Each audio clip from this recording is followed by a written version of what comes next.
बिस्मिल्लाहिर्रहमानिर्रहीम। अस्सलाम वालेकुम बच्चों, हम लोग आज एमडी कैट का जो टॉपिक पढ़ेंगे वो है सिंपल हार्मोनिक मोशन से रिलेटेड टॉपिक। तो हमारे बच्चों चैप्टर का नाम है, जो यूनिट है हमारा यूएचएस का बच्चों, वो यूएचएस का यूनिट नंबर 5 है, ठीक है। और जो टॉपिक है वो हम लोग जो आज स्टार्ट करने जा रहे हैं वो है सिंपल हार्मोनिक मोशन, एसएचएम जिसको बोलते हैं। तो यूएचएस वालों ने सबसे पहला टॉपिक जो आपका दिया हुआ है इस चैप्टर का बच्चों वो एसएचएम है, यूनिफॉर्म अपना, ठीक है, सिंपल हार्मोनिक मोशन। बहुत आसान सा टॉपिक है ये, तो आप लोगों ने इसको बड़े अच्छे तरीके से समझना। देखें, आप लोगों को पता है कि सिंपल हार्मोनिक मोशन होती क्या है। सबसे पहले तो आपको ये पता होना चाहिए, it is a type of oscillatory motion. एक तो ये बात बच्चों, ये ऑसिलेटरी मोशन की टाइप है, ठीक है जी। मगर ये ऑसिलेटरी मोशन की वो टाइप है इन विच ये कंडीशन ओबे करती है भाई, जिसमें acceleration is directly proportional to displacement and it is always directed towards mean position. ये टाइप ऑफ ऑसिलेटरी मोशन है बच्चों। ये एसएचएम क्या है, सिंपल हार्मोनिक मोशन क्या है, टाइप ऑफ ऑसिलेटरी मोशन। ये ऑसिलेटरी मोशन की ऐसी टाइप है बच्चों जिसमें एक्सेलरेशन डिस्प्लेसमेंट की क्या होता है, डायरेक्टली प्रोपोर्शनल होता है, और उसकी डायरेक्शन हमेशा डायरेक्टेड टुवर्ड्स होती है mean position, and it is always directed towards mean position. तो इसका मतलब ये सबसे पहले, अब ये इसकी डेफिनेशन है ना सिंपल हार्मोनिक मोशन की। तो दो एमसीक्यूज बन गए अभी तक। क्या एक बन गया कि simple harmonic motion is type of oscillatory motion, और दूसरा ये ऑसिलेटरी मोशन की वो टाइप होगी जिसमें ये कंडीशन ओबे करेगी। अब अगर आपसे पूछा जाए जी graph between acceleration and displacement during simple harmonic motion, तो कैसा होगा। तो अगर आप लोग यहाँ पर थोड़ा सा गौर करें, अगर मैं यहाँ पर बच्चों एक्सेलरेशन रखता हूँ, यहाँ पर मैं डिस्प्लेसमेंट रखता हूँ, तो आप लोगों ने जरा एक चीज को अंडरस्टैंड करना है। एक तो चीज नजर आ रही है कि एक्सेलरेशन और डिस्प्लेसमेंट एक दूसरे के डायरेक्टली प्रोपोर्शनल है। इट मींस अगर ये दोनों एक दूसरे के डायरेक्टली प्रोपोर्शनल है तो पहली बात तो यहां से ये निकली कि ग्राफ स्ट्रेट लाइन होगा, नंबर 1। नंबर 2, अगर ग्राफ स्ट्रेट लाइन होगा, मगर आप लोग देखिए अगर ए पॉजिटिव है तो एक्स नेगेटिव है, ये नेगेटिव इधर भी आ सकता है। तो अगर ए नेगेटिव होगा एक्स पॉजिटिव होगा, इट मींस एक पॉजिटिव है एक नेगेटिव है, तो दोनों एक दूसरे के ऑपोजिट है। इट मींस ये ग्राफ किस क्वाड्रेंट में बनेगा वो इनके साइंस बताएंगे। तो पॉजिटिव नेगेटिव दो वेक्टर के कंपोनेंट्स ऑपोजिट किस में होते हैं, सेकंड में और फोर्थ में। इट मींस इसका ग्राफ स्ट्रेट लाइन तो होगा, मगर ये स्ट्रेट लाइन ग्राफ बच्चों किस क्वाड्रेंट में बनेगा, second quadrant and fourth quadrant में बनेगा। तो graph between acceleration and displacement during simple harmonic motion is straight line between second and fourth quadrant, ठीक है जी। तो मैं कह सकता हूं this graph is straight line between second and fourth quadrant. लो जी बच्चों, ये है ग्राफ। तो एक्सेलरेशन और डिस्प्लेसमेंट के दरमियान में जो ग्राफ होगा वो स्ट्रेट लाइन होगा, जो कि सेकंड और फोर्थ क्वाड्रेंट के दरमियान में होगा। ये अभी मैंने एमसीक्यू निकाला है इसकी डेफिनेशन का, ठीक है। एक बात याद रखना, एक बात याद रखना है बच्चों, क्या हर ऑसिलेटरी मोशन, देखिए मेरी बात सुने, अगर मैं आप लोगों से पूछूं मोशन, एमसीक्यू है, motion of moon around sun, motion of moon around sun is, option सुने, simple harmonic motion, beta option है पीरियोडिक मोशन, चार्ली ऑप्शन है बोथ ए एंड सी, और बच्चों डेल्टा ऑप्शन है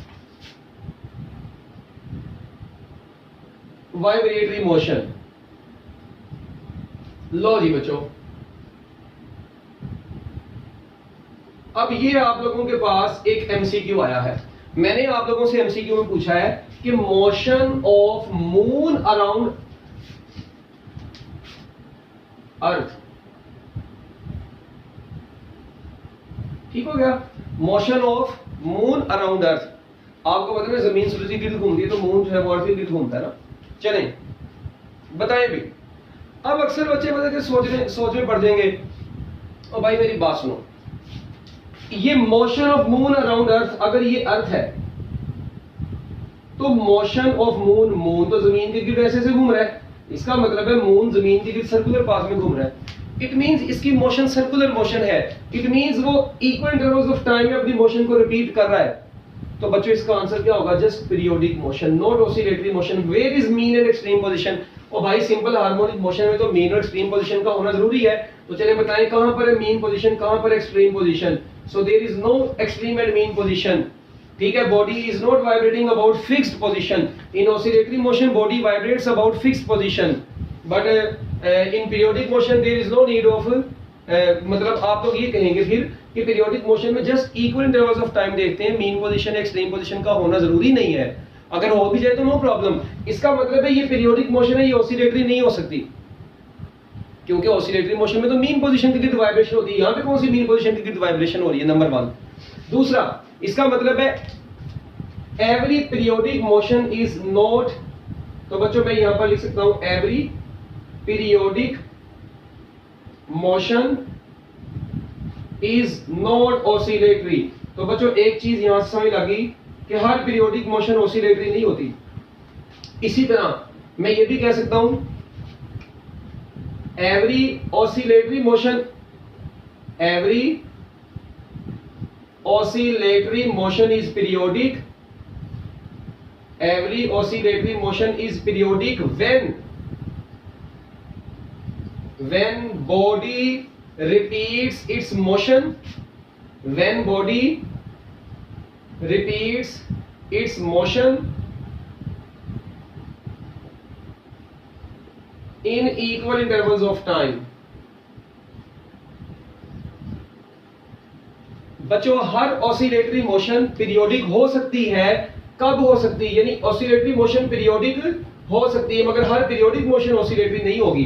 तो oscillatory motion is periodic when body repeats it's motion in equal intervals. बच्चों अगर body अपनी मोशन को इक्वल इंटरवल्स ऑफ टाइम में रिपीट करेगी तो उसकी मोशन कौन सी मोशन होगी? पीरियोडिक मोशन होगी। So every oscillatory motion is periodic when body repeats its motion in equal intervals of time, but every periodic motion is not oscillatory। ठीक है, लो बच्चों ये कुछ एमसीक्यूज थे, इसको जरा आप लोग मतलब नोट कर लें अच्छे तरीके से, फिर हम लोग थोड़ा सा आगे चलते हैं।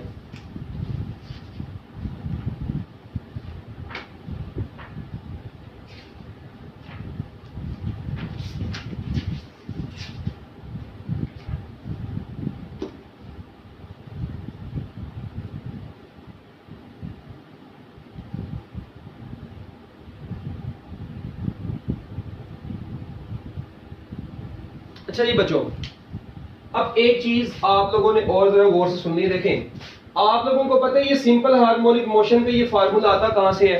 ये आता है, आप लोग देखें अगर ये मेरे पास एक मैस स्प्रिंग सिस्टम हो, ये मेरे पास एक स्प्रिंग है बच्चों, इस स्प्रिंग के साथ मैंने एक मैस एम को अटैच कर दिया, ठीक है।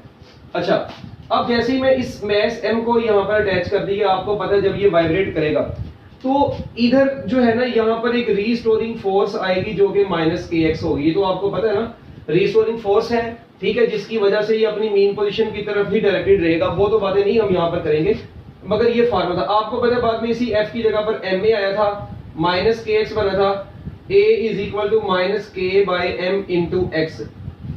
तो बच्चों याद रखिएगा, if you are given spring constant mass and displacement you can calculate acceleration during simple harmonic motion, so this formula is very useful। ठीक है, ये बहुत ज्यादा इंपॉर्टेंट फार्मूला है, ये आपको याद होना चाहिए। अगर एक स्प्रिंग का आपको मैं एक्सेलरेशन, डिस्प्लेसमेंट और उसके साथ मैस अटैच्ड दे दूं तो आप लोग स्प्रिंग कांस्टेंट भी मालूम कर सकते हैं। It means this formula is very important. और आपको पता है ये k भी कांस्टेंट है, m भी कांस्टेंट है, तो जनरली हम लोग ये भी कह सकते हैं कि a is directly proportional to -x, उसी कांस्टेंट की जगह पर। तो बताने का मकसद यहाँ पर ये है कि ये तो फार्मूला नहीं, ये तो हमने ऊपर भी पढ़ दी, ये वाला फार्मूला बड़ा काम का है कि इसमें जो प्रोपोर्शनलिटी का कांस्टेंट है वो k/m है।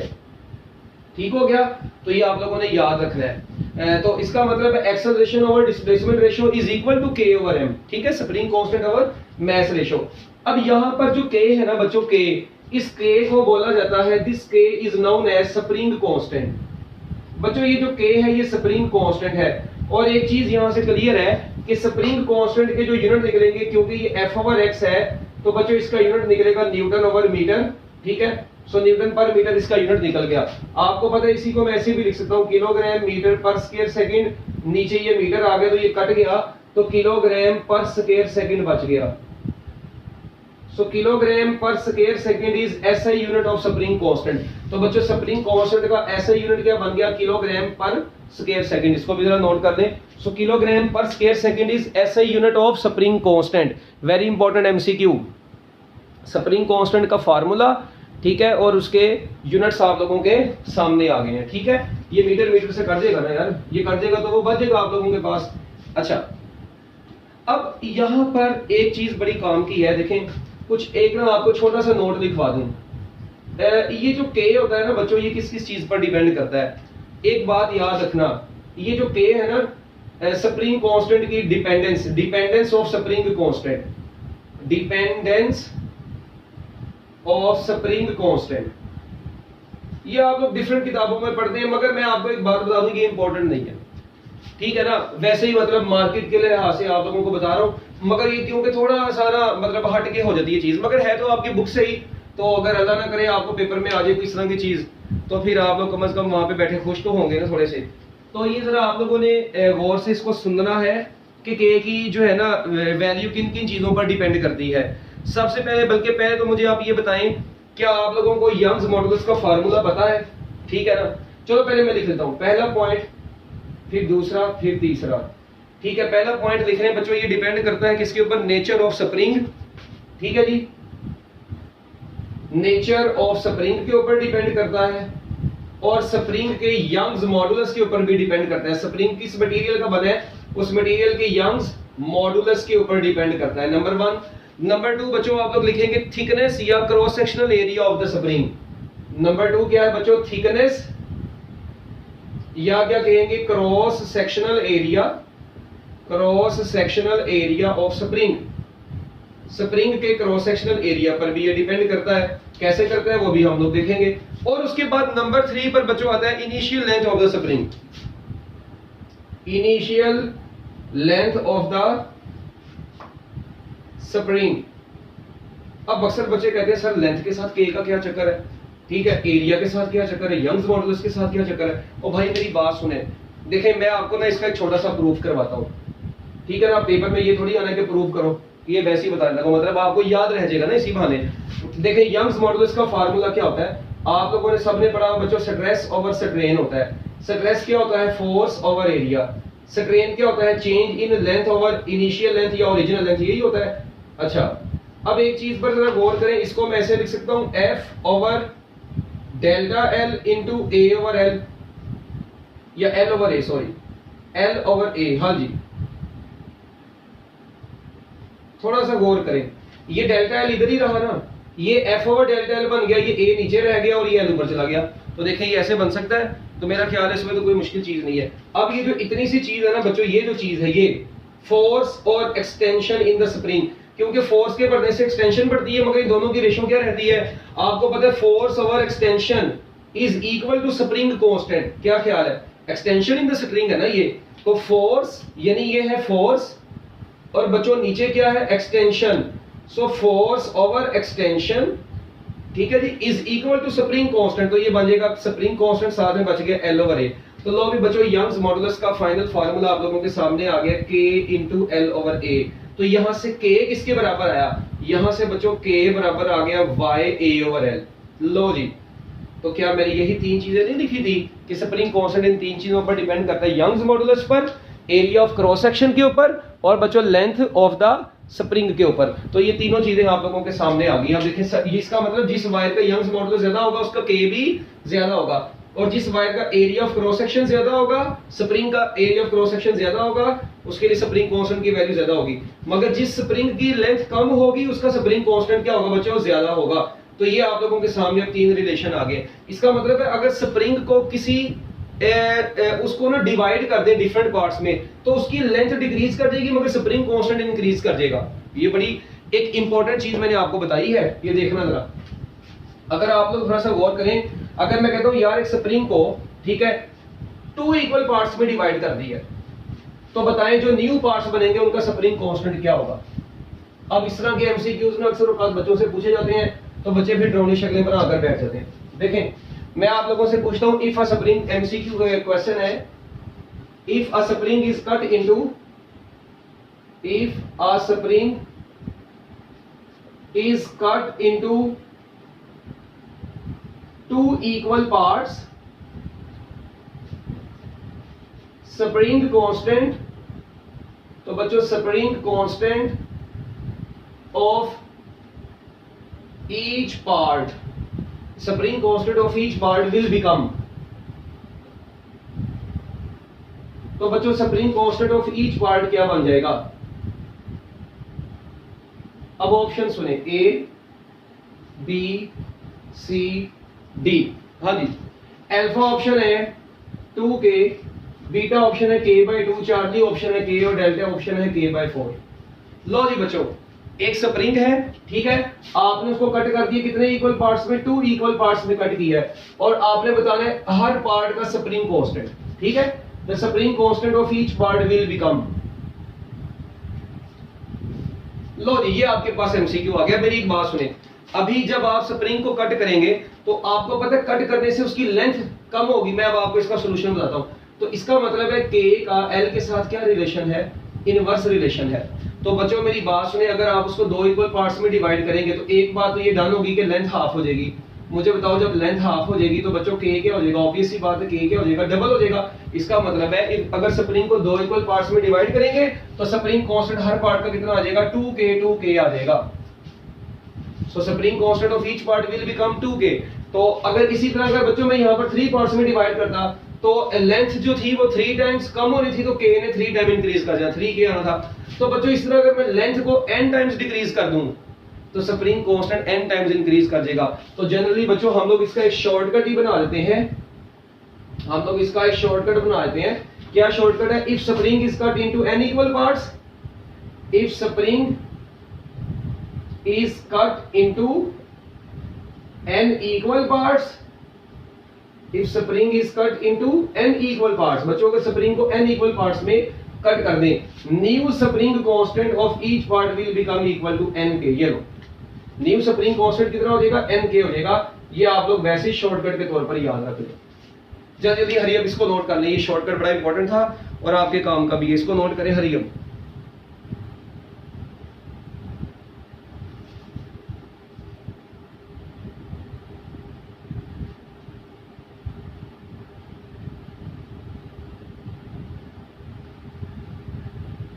हाँ जी बच्चों, इसको जल्दी जल्दी कर लें, शाबाश।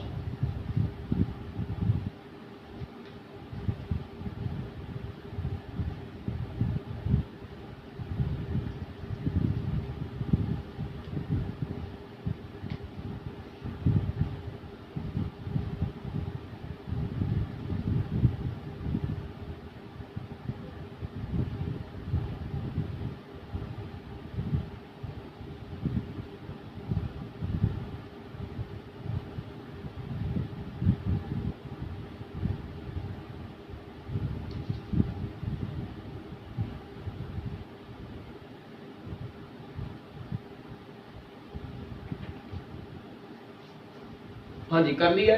लो बच्चों इसके बाद ना एक और जरा छोटा सा सुनना, 2 केस लिख रहे हैं, स्प्रिंग्स इन सीरीज। अब ना ज्यादा डिटेल में नहीं, मतलब हम इसकी जाएंगे, अभी जा सकते हैं मगर फिलहाल बस हम लोग इधर तक ही रहेंगे, ठीक है ना। Springs in parallel.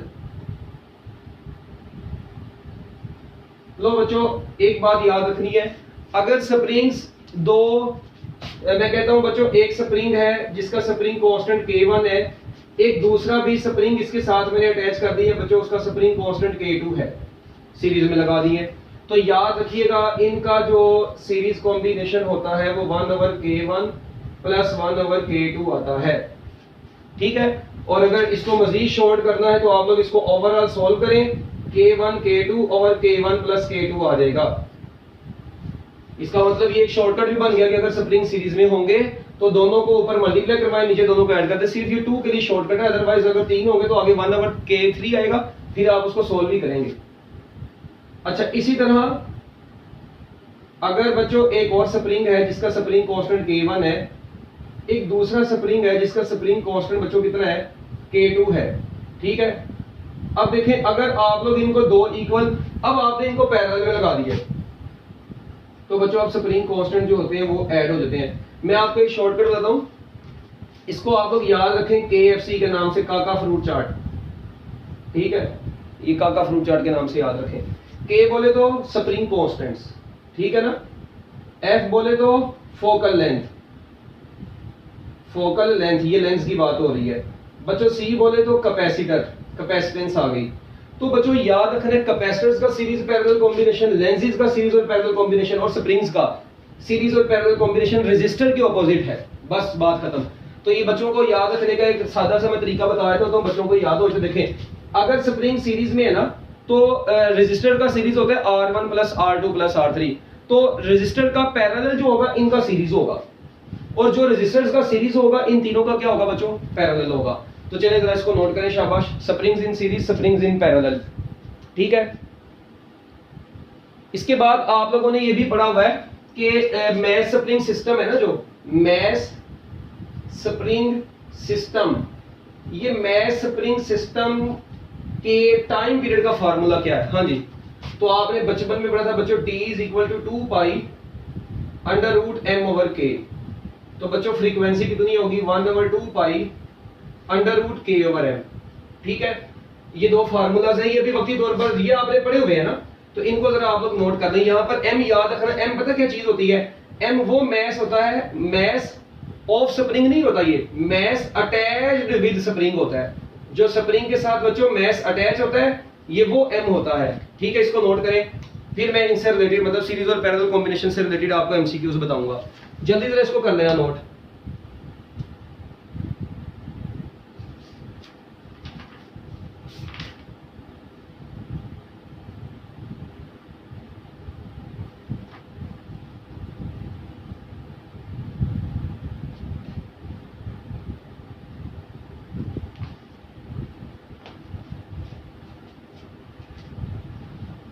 ये देखें जरा, इसको मैं अभी इरेज करता हूं।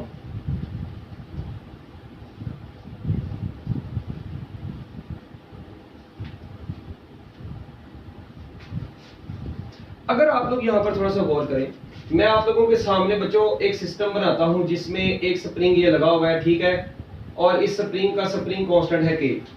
इसके साथ बच्चों मैंने एक दूसरा स्प्रिंग ऐसे लगा दिया, ठीक है, जिसका स्प्रिंग कांस्टेंट भी के है।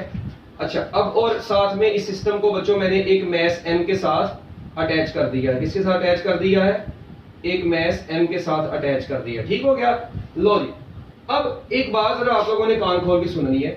मैं आप लोगों से कहता हूं what will be the frequency of this system, इस सिस्टम की फ्रीक्वेंसी क्या होगी, बस ये मेरा सवाल है। फार्मूला क्या होगा, आप लोग देखें, फ्रीक्वेंसी का फार्मूला होता है 1 over 2 pi under root k over m, ये मैंने आपको बताया था अभी।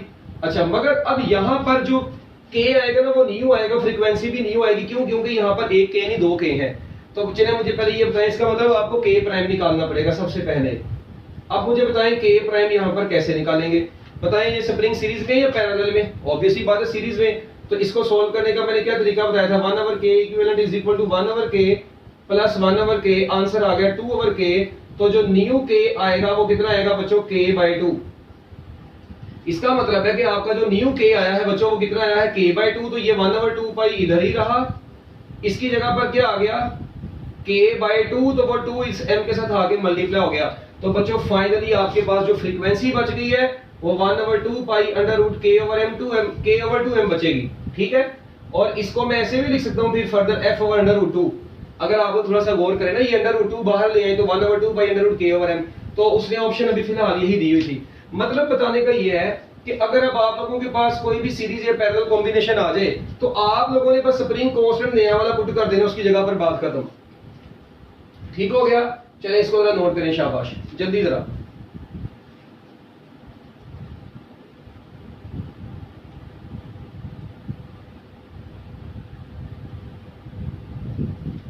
जल्दी जल्दी कर देना यार जरा।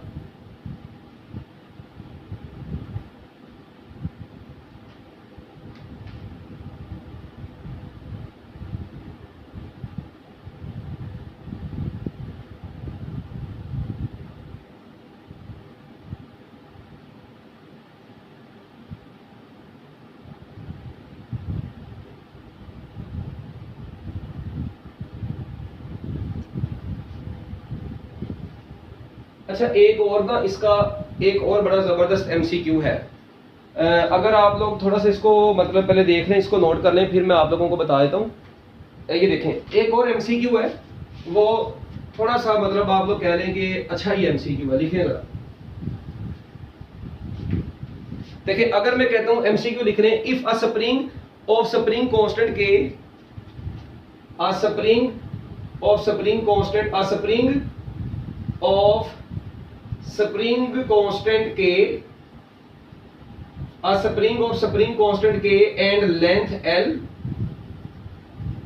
ठीक हो गया, एक स्प्रिंग है बच्चों जिसका स्प्रिंग कांस्टेंट के है और लेंथ क्या है, एल। ठीक हो गया। आगे लिखें, is cut into two parts, is cut into two parts. उसको कितने पार्ट्स में डिवाइड किया गया है, दो पार्ट्स में डिवाइड किया गया है। A spring of spring constant k and length L is cut into two parts if one part has length, if one part,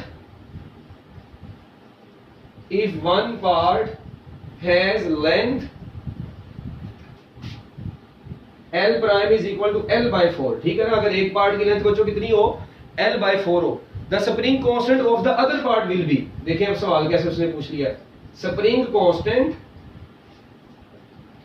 of other part, तो दूसरे पार्ट का spring constant क्या होगा, will be। लो जी बच्चों, हाँ जी सोचिए इसको जरा।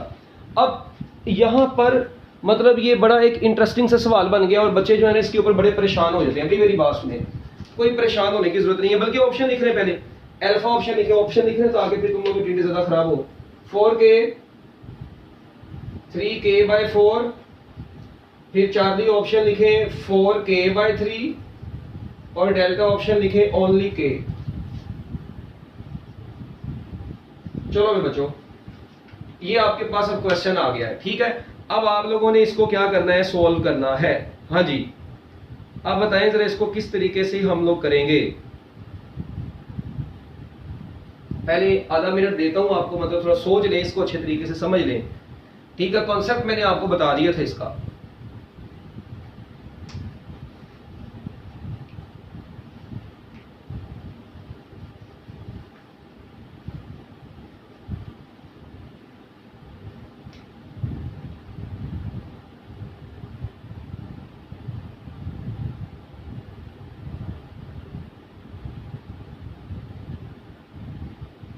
हाँ जी, अब इधर सुना आप लोग, मैं ना एक बड़ी आपको काम की बात बताता हूँ। एक स्प्रिंग है, ठीक है, जिसका स्प्रिंग कांस्टेंट शुरू में क्या था, k और लेंथ l थी। उसको दो पार्ट्स में डिवाइड किया, मगर इक्वल पार्ट्स में डिवाइड नहीं किया। उसने बोले दो पार्ट्स से इक्वल नहीं है। अच्छा, अब एक की लेंथ है l/4। मेरी एक बात सुने, ये आपके पास एक स्प्रिंग था, ये ठीक है, मैं बनाता हूँ, इसका स्प्रिंग कांस्टेंट k है, लेंथ इसकी l है। ठीक हो गया। अच्छा, इसको दो पार्ट्स में डिवाइड किया है, लेट वी से एक पार्ट ये इसका बना और एक पार्ट इसका ये बना आपके पास। ठीक है। अच्छा, अब ये आपके पास दो इसके पार्ट्स बन गए हैं, ये ले दो पार्ट्स बन गए इसके, मैंने मान लिए दो पार्ट्स बने। अब वो कहता है कि उनमें से एक पार्ट की लेंथ l/4 है, मतलब इसकी जो लेंथ है ना बच्चों वो कितनी है, l/4। बच्चों मुझे बताओ k का लेंथ के साथ क्या रिलेशन है। ये तो मैं आपको भी शुरू में बता चुका हूं कि बच्चों k का लेंथ के साथ स्प्रिंग कांस्टेंट का लेंथ ऑफ द स्प्रिंग के साथ क्या रिलेशन है, इनवर्स रिलेशन है। तो बच्चों अगर इसकी लेंथ जो है ना वो मतलब L1 कह लें, अब L प्राइम की जगह L1 लिख लें, जो मर्जी लिख लें। अगर इसकी लेंथ l/4 है तो बच्चों इसका स्प्रिंग कांस्टेंट कितना होगा, ऑब्वियसली बात है 4k होगा। लो भी एक बात तो डन होगी। इसका मतलब है अगर इसकी लेंथ l/4 है तो इसका स्प्रिंग कांस्टेंट कितना होगा, 4k। ओके, मेरी बात सुनिए, अगर इसकी टोटल लेंथ l थी, ये लेंथ l/4 है, तो बच्चों ये वाली लेंथ इसकी कितनी होगी। हाँ जी, तो हम लोग ये काम करेंगे, टोटल लेंथ में से इस लेंथ को माइनस कर देंगे, तो l माइनस l/4, तो आंसर कितना आ जाएगा, 3l/4। बच्चों अगर लेंथ, अब लेंथ का k के साथ इनवर्स रिलेशन है, तो अब मुझे बताएं इसका स्प्रिंग कांस्टेंट कितना हो जाएगा। इसकी लेंथ है 3l/4, तो बच्चों इसका स्प्रिंग कांस्टेंट कितना हो जाएगा, ऑब्वियस सी बात है इसका उलट हो जाएगा, तो वो आंसर आ जाएगा 4/3k। ये लो, तो इसका मतलब है कि बच्चों जो नया पार्ट होगा, देखें अगर इसका मतलब spring constant of other part पूछा था ना, तो अदर पार्ट का स्प्रिंग कांस्टेंट कितना होगा, 4/3k। तो बच्चों कौन सी ऑप्शन बेस्ट बन गई, चार्ली ऑप्शन आपका आंसर आ गया। इसमें कुछ भी मुश्किल नहीं है, मतलब जिस बच्चे को k का और लेंथ का रिलेशन पर चल गया उसके लिए तो टेंशन ही कोई नहीं है इस तरह के एमसीक्यूज के लिए। अब लो बच्चों, ये था आपका सिंपल हार्मोनिक मोशन से रिलेटेड कॉन्सेप्चुअल जो चीजें थी वो मैं आपको सारी बता चुका हूँ। ठीक है, ये थोड़ा सा मतलब हाई लेवल का है बट है बहुत आसान है, इसमें कोई मुश्किल चीज नहीं है। अगर इससे रिलेटेड अब आपको कोई एमसीक्यू आएगा, आई थिंक अब आप लोग वैसे ही माशाल्लाह इतने समझदार हो गए कि आप लोग इसको बहुत जबरदस्त तरीके से कर लेंगे। ठीक है, चलिए शाबाश, इसको जरा नोट करें। इसके बाद हम लोग आगे चलेंगे फ्रीक्वेंसी, एंगुलर फ्रीक्वेंसी की तरफ कि फ्रीक्वेंसी क्या होती है, एंगुलर फ्रीक्वेंसी क्या होती है। ठीक है, फेज डिफरेंस क्या होता है, टाइम पीरियड का फार्मूला तो मैंने आपको बता दिया अभी। ठीक है,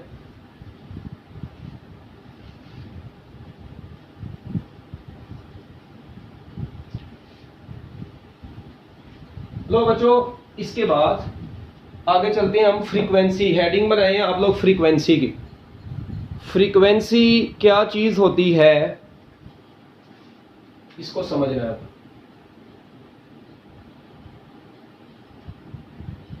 सबसे पहले हाँ जी, आप लोगों ने बचपन में ये चीज पढ़ी हुई है बच्चों, फ्रीक्वेंसी जो होती है ना, ये नंबर ऑफ वाइब्रेशंस बच्चों, number of vibration per unit time होती है, ऐसी है ना। Number of vibration per unit time is actually called frequency. Okay, तो ये बन गया n/t।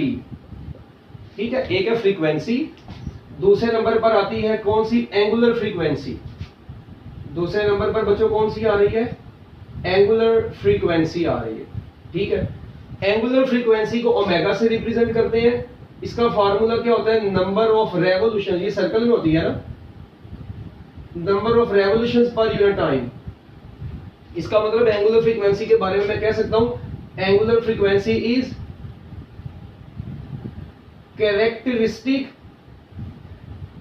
Characteristic of circular motion. It is characteristic of circular motion. बच्चों, ये सर्कुलर मोशन की कैरेक्टरिस्टिक है एंगुलर फ्रीक्वेंसी, और ये है number of revolution per unit time, यानी ये है थीटा ओवर टाइम। ठीक है, चलें, अब ये दोनों फार्मूलाज आप लोगों के सामने आ गए हैं। अब एक चीज मुझे बताएं, अगर n 1 हो, यानी if n is equal to 1, तो आपको पता है 1 वाइब्रेशन के टाइम को क्या बोलते हैं बच्चों, टाइम पीरियड बोलते हैं। इसका मतलब है, तो फिर ऊपर वाला फार्मूला बन जाएगा 1/T। देखें ना, अगर आप लोग n की जगह पर if n is equal to 1, ये केस आ गया स्पेशल, एक स्पेशल केस है। क्या स्पेशल केस है कि अगर वाइब्रेशन 1 होगी, ठीक है, तो बच्चों मुझे बताएं, एक केस आया कि अगर वाइब्रेशन 1 होगी तो एक वाइब्रेशन के टाइम को तो टाइम पीरियड बोलते हैं, तो फ्रीक्वेंसी आ जाएगी 1/टाइम पीरियड। ठीक हो गया। अच्छा, अब इसका मतलब है मैं यहां पर ये भी कह सकता हूं फिर product of frequency and time period is equal to unity. So product of frequency and time period is equal to unity. ठीक है, इसकी अगर यूनिट्स की बात करें बच्चों, इसकी बात करें, फ्रीक्वेंसी के यूनिट्स की बात करें, तो आपको पता है इसके जो एसआई यूनिट है, ठीक है, जो एसआई यूनिट है बच्चों वो क्या है, हर्ट्ज है। अदर यूनिट्स में बच्चों क्या आता है, आपको पता है अदर यूनिट्स में रेवोल्यूशन पर सेकंड भी आ सकता है। ठीक है, इसके अलावा सॉरी रेवोल्यूशन पर सेकंड कह रहा हूं, वाइब्रेशन पर सेकंड आ सकता है, साइकिल पर सेकंड आ सकता है। ठीक हो गया, और अकेला पर सेकंड भी इस्तेमाल होता है, मगर जो इसका एसआई यूनिट है वो क्या है, हर्ट्ज है।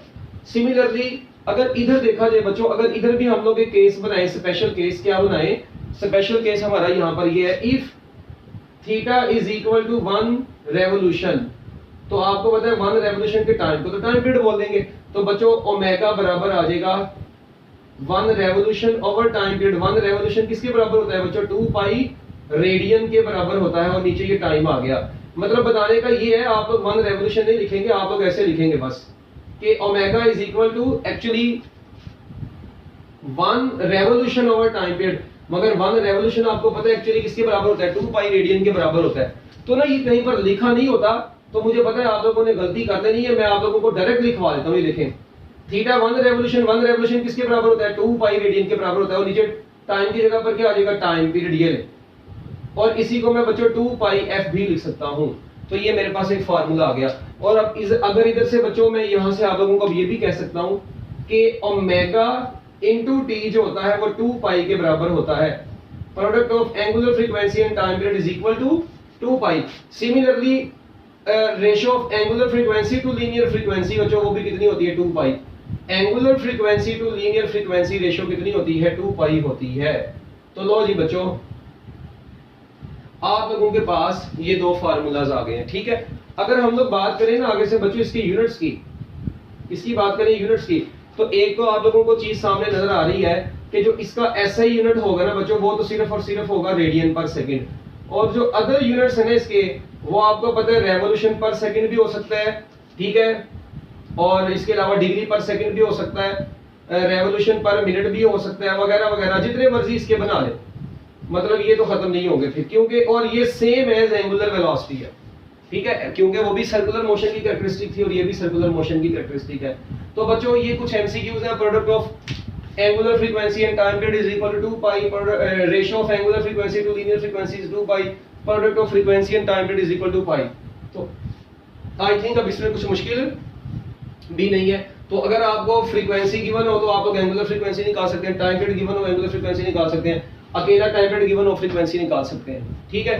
अब आप लोगों के सामने कोई भी वेव हो, फॉर एग्जांपल मैं आप लोगों को बच्चों यहाँ पर एक एमसीक्यू देता हूँ, मैं कहता हूँ यार ये आप लोगों के पास एक वेव है, ये देखें जरा, ये आप लोगों के पास एक वेव है, ऐसे ऐसे ट्रेवल कर रही है ये वेव, ठीक है। यहाँ पर है 2 सेकंड, 4 सेकंड, फिर आया 6, फिर आया 8, फिर आया 10, फिर आया 12, यहाँ पर टाइम चल रहा है आपका, ठीक है ना, टाइम चल रहा है इन सेकंड्स, ओके, और यहाँ पर डिस्प्लेसमेंट है।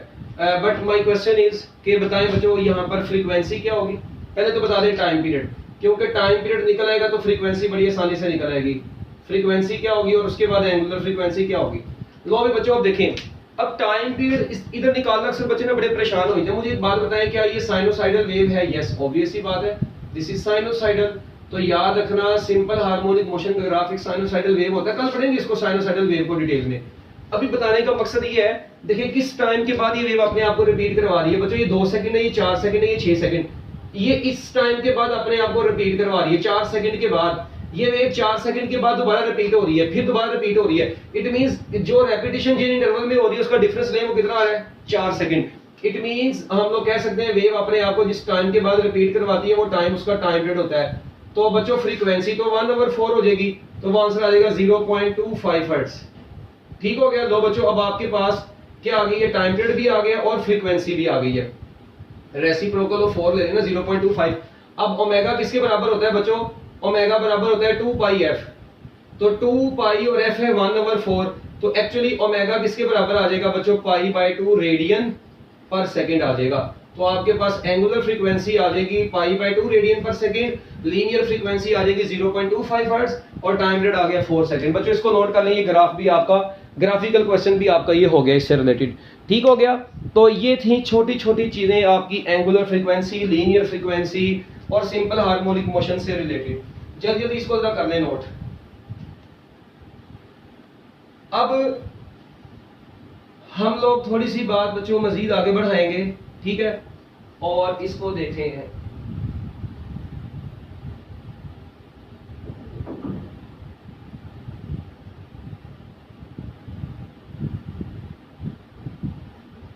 हाँ जी कर लें बच्चों, इसको जल्दी जल्दी नोट करें। एक बात याद रखनी है, वाइब्रेशन की डेफिनेशन क्या होती है? हाँ जी, वाइब्रेशन क्या चीज होती है? वाइब्रेशन के बारे में तो आप लोग सब जानते ही होंगे बच्चों। वाइब्रेशन उसको बोलते हैं, मतलब एक बॉडी अपनी मीन से चली, ठीक है, एक बॉडी देखें अपनी मीन पोजीशन से चली, कहां पर गई? एक्सट्रीम पर गई। एक्सट्रीम पोजीशन से बच्चों वो दोबारा कहां पर आई? मीन की तरफ आई, मगर आगे यहां पर रुकी नहीं, बल्कि मीन से कहां पर गई? नेगेटिव एक्सट्रीम पोजीशन पर गई और नेगेटिव एक्सट्रीम से दोबारा मीन पर आई। जरा थोड़ा सा गौर करें, मैं थोड़ी सी मतलब हाई लेवल की बात बोल गया हूं, ठीक है। देखें हुआ क्या है, एक मिनट दोबारा सुन लें। मैं आपको कहता हूं, सपोज करते हैं इसकी ना सादा सी एग्जांपल के लिए सिंपल पेंडुलम यूज करते हैं। देखें मेरे पास एक सिंपल पेंडुलम है, ठीक है, इसको मैंने ना वाइब्रेट करवाना है, ठीक है। अब आप लोग देखें ये पहले इधर से इधर जाएगा, उसके बाद यहाँ पे आके रुकेगा नहीं, बल्कि यहाँ से आगे इधर चला जाएगा और उसके बाद वापस इधर आ जाएगा। तो मुझे ये बताएं, आपको पता है ये मीन पोजीशन है, ये कौन सी पोजीशन होती है बच्चों? Extreme position. और ये भी कौन सी है? नेगेटिव एक्सट्रीम पोजीशन है। अच्छा, अब बॉडी इधर से इधर तक आई, एक एम्पलीट्यूड कवर किया, एम्पलीट्यूड के साथ में नेगेटिव आएगा, मगर हम लोग अभी मतलब इसको ओवरऑल स्टडी करेंगे कि ये एम्पलीट्यूड है, एक ये है, एक ये। तो बच्चों एक एम्पलीट्यूड ये कवर किया, एक ये, एक ये, एक ये, यहां से यहां, फिर यहां से घूम के वापस यहां पर आया तो एक वाइब्रेशन पूरी हुई। तो बच्चों वन वाइब्रेशन के दौरान 2 एमसीक्यू यहां से बनते हैं। During one vibration total distance कितना कवर हुआ, ठीक है, और वन वाइब्रेशन के दौरान बच्चों टोटल डिस्प्लेसमेंट कितना कवर हुआ। अब ये दोनों बड़ी इंपॉर्टेंट चीजें हैं।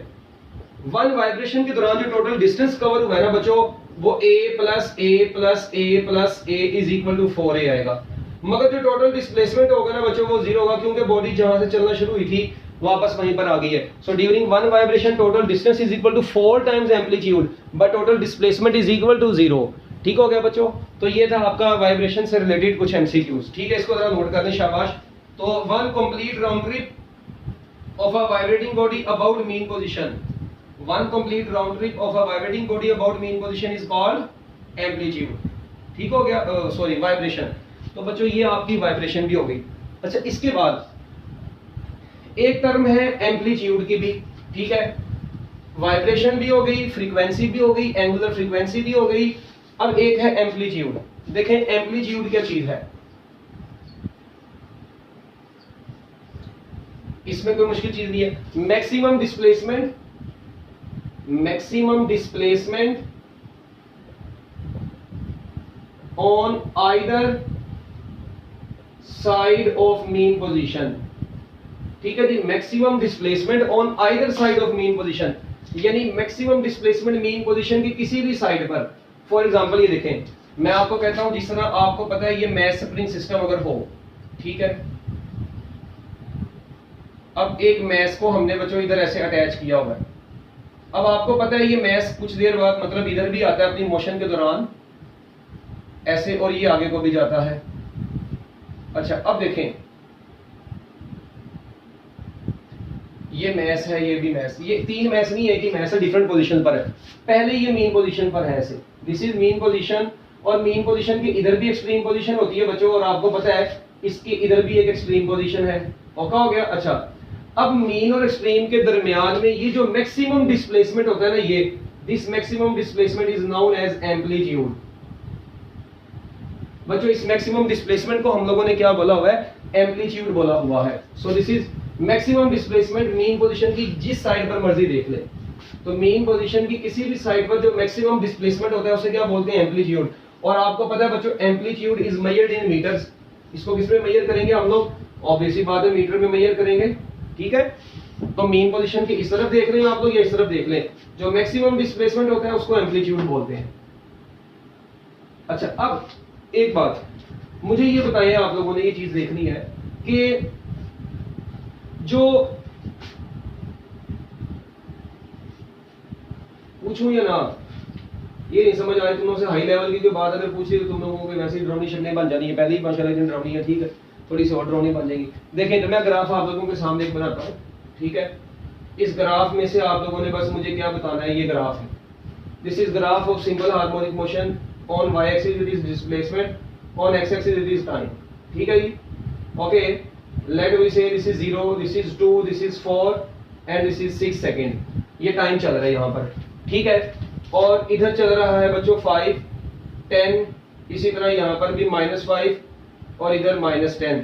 और ये डिस्प्लेसमेंट जो है ये हम लोगों ने किसमें लिया बच्चों, ये सारा डिस्प्लेसमेंट हमने लिया हुआ है मीटर में। ठीक हो गया। चलिए अब मैं आप लोगों से इस ग्राफ के बारे में कुछ पूछता हूँ, ठीक है, आप लोग बल्कि क्या पूछना है मुझे, आप लोगों ने ये बताना है इसका टोटल डिस्प्लेसमेंट एम्पलीट्यूड कितना है। तो बच्चों ये मीन पोजीशन से यहाँ तक ये जो डिस्प्लेसमेंट होता है इसको क्या बोलते हैं, actually this distance is known as amplitude. और आई थिंक ये क्लियर है कि ये मीन लेवल है, दिस इज मीन लेवल बच्चों, ये मीन लेवल है, और ये जो लेवल है ना ये वाला, ये कौन सा लेवल है, ये है एक्सट्रीम लेवल। तो बच्चों मीन और एक्सट्रीम लेवल के दरमियान में जो टोटल डिस्प्लेसमेंट होता है उसको क्या बोलते हैं, एम्पलीट्यूड। इसका मतलब यहाँ से ये चीज क्लियर होगी कि इस वेव का एम्पलीट्यूड कितना है, इस वेव का एम्पलीट्यूड बच्चों 10 मीटर है। डन हो गया। लो बच्चों ये आपके पास एम्पलीट्यूड से रिलेटेड एक छोटा सा एमसीक्यू था। तो कोई भी ग्राफ आपके पास गिवन हो, उस ग्राफ में एम्पलीट्यूड कैसे निकालना है, फ्रीक्वेंसी कैसे निकालनी है, टाइम पीरियड कैसे निकालना है, एंगुलर फ्रीक्वेंसी कैसे निकालनी है, वो आपको पता होना चाहिए। इंस्टेंटेनियस डिस्प्लेसमेंट कैसे निकालना है वो हमारा कल का टॉपिक है, ठीक है। तो बच्चों अब एक चीज और आगे आता है, फेज डिफरेंस। आखिरी टॉपिक आज का हमारा इसका फेज डिफरेंस। अच्छा बच्चों मैं आपको एक बात क्लियरली बता दूं, फेज डिफरेंस बोलते हैं phi is equal to 2 pi x over lambda को। ठीक है, असल में ये अभी आप लोगों को आना नहीं चाहिए था, ये नेक्स्ट लेक्चर चैप्टर में आना चाहिए था, बस उन्होंने यहाँ पर दे दिया हुआ है। ठीक है ना, ये देखें जरा, ये फेज डिफरेंस है। ठीक है, फाई और एक्स जो होता है बच्चों उसको क्या बोलते हैं हम लोग, लैम्डा बोलते हैं। ये फाई को क्या बोलते हैं, फेज डिफरेंस बोलते हैं बच्चों। फाई को क्या बोला जाता है, फेज डिफरेंस, और एक्स को क्या बोला जाता है, path difference. x is known as path difference and phi is known as phase difference. So the ratio of phase difference to path difference is equal to, तो बच्चों यहाँ से एक MCQ तो बड़ी आसानी से बन गया कि ratio of phase difference to path difference is equal to 2 pi by lambda। ठीक हो गया। अच्छा, अब ये phase difference या path difference क्या चीज है, इसको जरा आप लोगों ने बड़े गौर से समझना है। मैं आपको ना इसकी एक छोटी सी इंटरेस्टिंग चीज बताऊं। देखें, फार्मूला तो आपको बता दिया है, वो तो आप लोगों को अब समझ आ गया है, मगर मैं ना आपको थोड़ी सी इसकी पहले प्रैक्टिस बता दूं कि एक्चुअली है क्या है। देखिए, मेरे पास एक वेव है ऐसे, ठीक है, ये वेव ऐसे चलती जा रही है, ये सपोज करते हैं यहां तक आकर रुक गई है, ठीक है, बल्कि नहीं, अभी तुम लोग इतने बड़े नहीं हुए कि बड़ी बड़ी बातें सीखो। ठीक है, ये यहां पर 1 2 3 4 5। अच्छा, इस वेव का टोटल पाथ कितना है, इस वेव का टोटल पाथ आपको पता है बच्चों, वो इतना है यहां तक। अच्छा, पहले तो मुझे बताइए फेज, ये फेज आपको पता है 0 डिग्री होता है, ये फेज आपको पता है 90 डिग्री, और 90 डिग्री को हम लोग पाई बोलते हैं। इसी तरह ये फेज आपको पता है 180 डिग्री होता है, सॉरी 90 डिग्री को बोलते हैं पाई बाय 2, और 180 डिग्री को बोलते हैं पाई। आपको पता है ये वाला कितना होता है, 270 डिग्री होता है, और इसको क्या बोलते हैं, 3 पाई बाय 2। Okay, done. और बच्चों ये कितना होता है, ये होता है 2 पाई, जो कि 360 डिग्री हो गया। अच्छा, ये तो वेव के डिफरेंट पॉइंट्स के एंगल तो आपको पता है ना, साइनोसाइडल वेव है, तो साइनोसाइडल वेव के डिफरेंट पॉइंट्स के एंगल नहीं। अच्छा, अब किसी भी वेव का मीन पोजीशन से जो डिस्टेंस कहलाएगा ना, वक्ती तौर पे उसको हम लोग पाथ डिफरेंस बोलते हैं। इसको समझाने के लिए बता रहा हूं। ठीक है, तो चले बच्चों मुझे बताएं, जीरो पर जब ये आप कब देखें, अगर आपको एंगल गिवन हो तो आप लोग देखें 2 पाई ओवर लैम्डा, लैम्डा तो वेव की वेवलेंथ है। अच्छा, ये अगर आपको फाई गिवन हो आप लोग x निकाल सकते हैं, अगर आपको x गिवन हो आप लोग फाई निकाल सकते हैं। ठीक है। अच्छा, अब मैं आप लोगों को जो चीज बताने लगा हूं वो क्या है, इस वक्त ये डिफरेंट फेज गिवन है, आपने हर पॉइंट का पाथ निकालना है, पाथ डिफरेंस।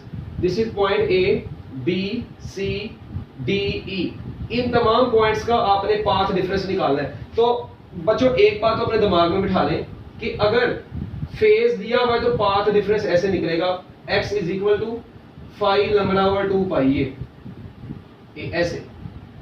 ठीक हो गया, फाई लैम्डा ओवर 2 पाई। तो बच्चों देखें, अगर थीटा 0 डिग्री होगा तो ये 0 इंटू समथिंग 0, तो बच्चों इस पॉइंट का तो पाथ डिफरेंस वैसे ही बेड़ा गर्क हो गया ना, 0 आ गया, तो ए पॉइंट का तो पाथ डिफरेंस 0 आ गया। अच्छा, अब ए से बी तक का पाथ डिफरेंस क्या आएगा, फिर ए से सी तक का पाथ डिफरेंस क्या होगा, फिर ए से डी तक का पाथ डिफरेंस क्या होगा, फिर बच्चों ए से ई तक का पाथ डिफरेंस क्या होगा। ये बड़ी इंपॉर्टेंट चीज है। अब मेरी एक बात सुनो, आपने ए से बी तक का पाथ डिफरेंस निकालना है, तो ए से बी के दरमियान में फेज कितना है, मतलब ए बी पॉइंट का फेज कितना है, जिस पॉइंट का पाथ निकालना उस पॉइंट का फेज पुट करें, तो बच्चों वो है पाई बाय 2। तो देखिए जरा, मैं लिखूंगा x is equal to, formula क्या मैंने बताया था, फाई लैम्डा ओवर 2 पाई। ठीक है, अब फाई कितना बोला है, पाई बाय 2 है, ऊपर ये लैम्डा है और नीचे क्या बच गया, 2 पाई। मुझे ये बताएं क्या ये पाई पाई से कट गया, यस ऑब्वियसली कट गया, ये 2 बच गया, 2 नीचे आके 2 से मल्टीप्लाई हो जाएगा, तो ये बन जाएगा लैम्डा बाय 4। इट मींस बच्चों इस पॉइंट का जो पाथ डिफरेंस आ गया है आपके पास, ये दिस इज लैम्डा बाय 4। ठीक है, ओके। इसके बाद बच्चों सी तक का देखते हैं। अब सी तक, हाँ जी, सी पॉइंट का फेज कितना है वो आपको क्लियरली नजर आ, देखिए मैं लिखूंगा x इज इक्वल टू, हाँ जी, ये कितना है, पाई लैम्डा ओवर 2 पाई, फार्मूले में वैल्यू पुट कर दी, बस पाई पाई से कट गया, लैम्डा बाय 2 बच गया, डन हो गया, ये लैम्डा बाय 2 आ गया। अच्छा, अब इसका निकाल लेते हैं इसी तरह, हाँ जी, x इज इक्वल टू, इसका फेज कितना है, 3 पाई बाय 2, इधर लिखूंगा मैं 3 पाई बाय 2, ये लैम्डा अपनी जगह पर, 2 पाई अपनी जगह पर। बच्चों पाई पाई से कट गया, 2 इधर आ गया, ये बन गया 3 लैम्डा बाय 4। तो लो अभी बच्चों इसका पाथ डिफरेंस कितना हो गया, 3 lambda by 4। Now the last point is E। अच्छा, ये E पॉइंट है। अब देखें जरा, x इज इक्वल टू कितना लिखूंगा मैं, हाँ जी, इसका फाई कितना आया है, 2 पाई, इधर आ गया लैम्डा और नीचे भी आ गया 2 पाई, बच्चों ये तो 2 पाई से कट गया वैसे ही, तो 2 पाई से कट गया और आपके पास सिर्फ और सिर्फ क्या बच गया, अकेला लैम्डा बच गया। इसका मतलब है कि आपस की बात बताऊं, वैसे भी आप लोगों को पता है कि एक वेव जो है यार, इस वेव की टोटल लेंथ ये कितनी होगी, ऑब्वियस ही बात है लैम्डा ही होगी। अच्छा ये कितना होगा, ऑब्वियस ही बात है लैम्डा बाई 2 होगा। अच्छा ये कितना होगा, इसका भी हाफ, तो वो लैम्डा बाई 4 होगा। और अगर ये मतलब इसका इतना निकालें तो वो आप लोग क्या काम करेंगे, लैम्डा बाई 2 ये और लैम्डा बाई 4 ये, उनको ऐड करें 3 लैम्डा बाई 4 आता है। इट मींस आप लोगों को बताने का मकसद ये है कि वैसे भी टोटल वेवलेंथ यहां से यहां तक लैम्डा बनती है, तो देखिए हम लोगों ने इस फार्मूले से भी तो लैम्डा ही निकाली है। तो ये फार्मूले का यूज है, ठीक है। क्या यूज है कि आपको एंगल गिवन है, आप लोगों ने पाथ डिफरेंस निकाल दिया, आपको पाथ डिफरेंस गिवन हो, आप लोग फेज निकाल लें। फॉर एग्जांपल अब मैं आपको एक एमसीक्यू देता हूं, if x is equal to 5 lambda by 4 then phi is equal to what. अब आपको एमसीक्यू आ गया जी, बताएं अगर x जो है ना पाथ डिफरेंस 5 लैम्डा बाय 4 हो तो phi कितना होगा, क्या काम करना है, मैंने फार्मूला बताया phi is equal to 2 pi x over lambda, इसको नहीं बस छेड़ना। अब ये 2 पाई यहीं पर रहा, x की जगह पर आ गया 5 लैम्डा बाय 4 और नीचे आ गया लैम्डा। देख रहे हैं ना क्यों भाई, ऐसे ये नजर आ रहा है क्लियर, हाँ ठीक है। ये देखें हमने क्या काम किया, x की जगह पर 5 लैम्डा बाय 4 पुट कर दिया। अब होगा क्या, ये लैम्डा इस लैम्डा से कट गया, बचा क्या है आप लोगों के पास, बच्चों आप लोगों के पास बच गया 2 पाई और 5 बाय 4। मुझे बताएं कि ये 2 इस 4 से कटा, इधर 2 ना बच गया, तो आपके पास ओवरऑल आंसर आ गया phi is equal to 5 pi by 2। So this is your final answer. तो मेरा ख्याल है if you are given phase difference you can calculate path difference, if you are given path difference you can calculate phase difference. So बच्चों these are the MCQs, ठीक है, which are very very important for your entry test. ठीक हो गया। तो बच्चों इसी तरह ये अब आप लोगों का टॉपिक जो है ना ये मुकम्मल तौर पर खत्म हो चुका है। फेज डिफरेंस भी हो गया है, एम्पलीट्यूड भी हो गया है, ठीक है। तो हम लोगों ने ये पढ़ लिया, ठीक है। टाइम पीरियड का आपको मैंने फार्मूला बताए थे, एंड पर ये पूछा होगा रिलेशन, तो टाइम पीरियड का एक formula t is equal to f है और omega is equal to 2 pi over t होता है ना। तो t किसके बराबर होगा, t बराबर होगा 2 pi over omega. It means time period के दो फार्मूले बन गए, 2 पाई ओवर ओमेगा। तो उससे आप लोगों से पूछा हुआ है कि time period in terms of frequency, time period in terms of angular frequency. तो ये दो फार्मूलाज हैं, ये मैं आपको ऑलरेडी बता चुका हूँ। तो बच्चों हमने आज का जो यूएचएस का सिलेबस अपने इस सिलेबस में रखा हुआ था, ठीक है, वो खत्म हो चुका है। ठीक है, आज का लेक्चर बहुत आसान था, इसमें कुछ मुश्किल चीज़ भी नहीं थी, ठीक है। कुछ कॉन्सेप्ट्स थे जो कि आप लोगों को पता होने बहुत ज़रूरी थे। तो इंशाल्लाह हम लोग अब कल इसी लेक्चर को मज़ीद आगे चलाएंगे। ठीक हो गया। तो मैं उम्मीद करता हूँ कि आप लोगों को ये समझ आ गया होगा। बेस्ट ऑफ लक, अल्लाह हाफिज़।